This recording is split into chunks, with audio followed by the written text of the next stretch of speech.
تو آپ کو چیئرمین پی ٹی آئی نے ہدایت بھجوائی کہ اس پر آپ اپیل کریں، اسلام آباد ہائی کورٹ میں ریٹ دائر کریں کہ سماعت جو ہے وہ جیل میں کیوں ہو رہی ہے، عدالت میں کیوں نہیں ہو رہی. تو ابھی آپ کی یہ پٹیشن سماعت کے لیے منظور ہو گئی ہے، کل اس کی سماعت ہونے لگی ہے صبح؟ جی ہاں، کل مقرر ہیں. چیف جسٹس صاحب اسلام آباد ہائی کورٹ کے سامنے مقرر ہیں. اس میں دو چیزیں ہم نے چیلنج کی ہیں. جی، ایک تو جیل میں ٹرائل کے اس عمل کو اور جو لا منسٹری کا نوٹیفیکیشن ہے وہ ہم نے چیلنج کیا ہے، اور دوسرا جو ابو الاسناد صاحب کا جو نوٹیفیکیشن ہوا ہے بطور designated court under the official secret act 1923 وہ ہم نے چیلنج کیا ہے، کیونکہ قانون کے مطابق نہیں ہوا. یہ دو چیزیں ہم نے ایک ریٹ میں چیلنج کی. یعنی آپ کو ان جج صاحب پر جنہوں نے سماعت کی سیفر، ان جج صاحب کی شخصیت پر اعتراض ہے یا طریقہ کار پر اعتراض ہے؟ نہیں، نہ شخصیت پہ اعتراض ہے نہ طریقہ کار پہ اعتراض ہے. پھر قانون کے مطابق ان کا نوٹیفیکیشن غلط ہے. وہ کیسے، اگر سمجھا سکیں؟ یعنی کیا مطلب؟ لا کے تحت چونکہ جس جج نے پریزائڈ اوور کرنا ہے جی جی وہ مجسٹریٹ ہو سکتا ہے.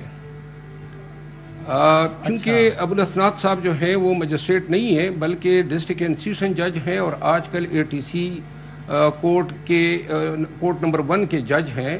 تو لہذا ڈسٹرکٹ اینڈ سیشن جج کو یا ATC جج کو مجسٹریٹ تصور کہنا یا کہلانا یہ قانون کے منافی ہے. مجسٹریٹ ڈیفائن ہوا ہے code of criminal procedure section 2 sub section MM میں، ریڈ وتھ سیکشن 12 اور 14 میں. اس میں مجسٹریٹ کی ڈیفینیشن ہے.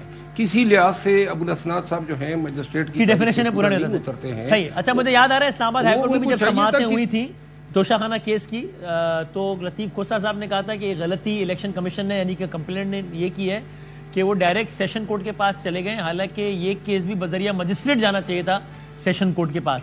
پھر اس کی مخالفت کی الیکشن کمیشن نے، وہ اس فیصلے میں لکھا بھی ہے. اچھا، لیکن سر یہ بڑا انٹرسٹنگ ہو جائے گا. آپ نے بتایا کہ کل یہ مقدمہ پھر اسلام آباد ہائی کورٹ کے چیف جسٹس یعنی کہ عامر فاروق صاحب کی زیر سماعت ہے. یعنی کہ کل آپ اس جج کو، عامر فاروق کو، یہ کہہ رہے ہوں گے کہ اس جج کو اختیار نہیں ہے ہمارے اس سائفر کیس کی سماعت کرنے کا، جن جج کو آپ خود بھی یہ کہہ چکے ہیں کہ آپ کو بھی اختیار نہیں ہے ہمارے کیس سماعت کرنے کا، اور جن کے خلاف سپریم جوڈیشل کونسل بھی جا رہے ہیں. تو عامر فاروق صاحب پر بھی اعتماد نہیں ہے، اور ان کو کہہ رہے ہوں گے کہ سر ہمیں ان پر اعتماد نہیں ہے، ہم ان کو ہٹائیں.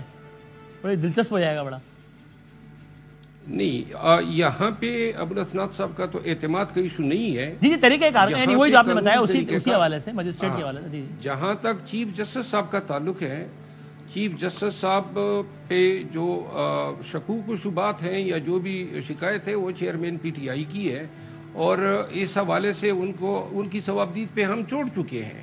اب فاضل چیف جسٹس صاحب کا اپنا فیصلہ ہے کہ وہ جو بھی مناسب قانون اور انصاف کے مطابق سمجھتے ہیں. ہمارا کام یہ ہے کہ ہم زیادہ سے زیادہ عدالت کے سامنے اپنے کلائنٹ کی منشا جو ہیں وہ بیان کر دیتے ہیں، اور وہ ہم نے بیان کی. یہاں پہ ایک چیز میں عرض کر دوں کہ کل جو مقدمہ ہے اس میں 2-3 چیزوں کو چیف جسٹس صاحب نے انتظامی سائٹ پہ بھی دیکھنا ہوگا، کیونکہ سپروائزری جورسڈکشن ہے ہائی کورٹ کی ان تمام عدالتوں کے اوپر کانسٹیٹیوشن کے اندر آرٹیکل 203. یہاں پہ ایک چیز جو ہم نے اس ریٹ میں اٹھائی ہے،